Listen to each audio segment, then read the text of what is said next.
Ilhan Omar से मुलाकात करना, ऐसी बातें करना कि यहाँ देश में विरोध होने लगे, सिख फॉर जस्टिस चलाने वाले आतंकवादी ये कहने लगे कि वाह राहुल जी वाह, क्या आपने बयान दिया, हम तो यही चाहते थे। अगर मैं थैंक यू रुबिका जी, मुझे आपके शो में शिरकत करने का मौका मिला। मुझे समझ में नहीं आ रहा है कि डिबेट एक्चुअल में क्या है, तो मैं आपसे पूछ रहा हूँ बड़ी विनम्रता से। लीडर ऑफ ऑपोजिशन एक विदेशी मुल्क में गए, वहाँ पर वो अलग अलग लॉ मेकर से मिल रहे। इल्हान उमर से मैं भी इत्तेफाक नहीं रखता हूँ, मैं समझता हूँ वो एक लेफ्ट विंग लूनी है, मैं बिल्कुल ये मानता हूँ। मैं समझता हूँ कि वो बिल्कुल, उनको डेमोक्रेट पार्टी भी बहुत ज़्यादा कैंपेनिंग में इन्वॉल्व नहीं करती है, बट वो एक लेजिटिमेट लॉ मेकर है। अलग अलग लॉ मेकर्स है, उन्हीं लॉ मेकर्स जैसे जेरी कॉर्बिन जिनसे माननीय प्रधानमंत्री मिले, माननीय प्रधानमंत्री कंजर्वेटिव कनेडियन एमपी से भी मिले। उन कंजर्वेटिव एमपीज को वो किया है जिन्होंने खालिस्तान के रेफरेंडम में जाकर इस बात का समर्थन किया है कि खालिस्तान अलग देश बनना चाहिए। माननीय प्रधानमंत्री उन एमपीज को भी मिले, यहाँ पर अभिजीत बैठे हैं, ये बात जानते हैं। एज अ लॉ मेकर, कल जब मैं लॉ मेकर बनूंगा, मैं अलग अलग लोगों से मिलूंगा ताकि मैं अपने देश की बात रख सकूं। अगर कोई आतंकवादी संगठन इस चीज़ को कहता है या उस चीज़ के बारे में बात करता है, तो हमें एक होते उस आतंकवादी संगठन के खिलाफ बोलना है, ना कि हमारे लोगों के खिलाफ। देश विदेश में मोदी जी और राहुल जी एक है विदेश में, और वो भारत का पक्ष रखते। दूसरी चीज़, सिख फॉर जस्टिस से मुझे याद आया, पनून को मारने की चार्जशीट फाइल हुई न्यूयॉर्क कोर्ट के अंदर। मैं ज़्यादा डिटेल में नहीं जाऊँगा इस बात के अंदर, मैं छोटी सी।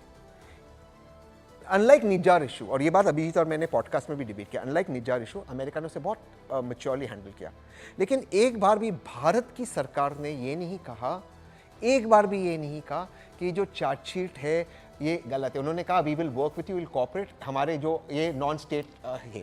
अब एक second, no just don't interrupt me please. मेरी बात नहीं जाएगी, आई एम रिक्वेस्टिंग यू, नहीं फिर वो बात जाती नहीं, वो कट हो जाती है, और दर्शक मुझे हमेशा कहते प्लीज मेरी बात जाने। मैं ये कह रहा हूँ ये सिख फॉर जस्टिस ग्रुप जिस पे आरोप लगाए कि भारत सरकार, मैं उसको नहीं मानता हूँ, भारत एक्स्ट्रा जुडिशियल किलिंग नहीं करता। जो सिख फॉर जस्टिस ग्रुप के फाउंडर पे आरोप लगाए कि भारत सरकार उनको मारना चाहती है, आज हम उनकी बात सुनेंगे।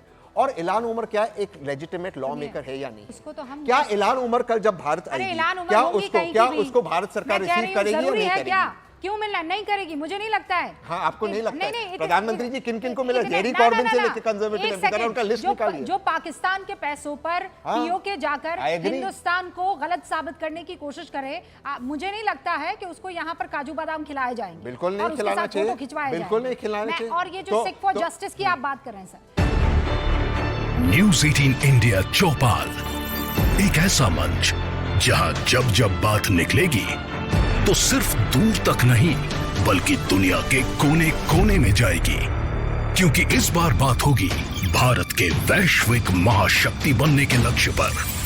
सरकार, समाज, सेलिब्रिटी और स्पोर्ट्स स्टार्स के साथ न्यूज़ 18 इंडिया चौपाल देखिए सिर्फ न्यूज़ 18 इंडिया पर।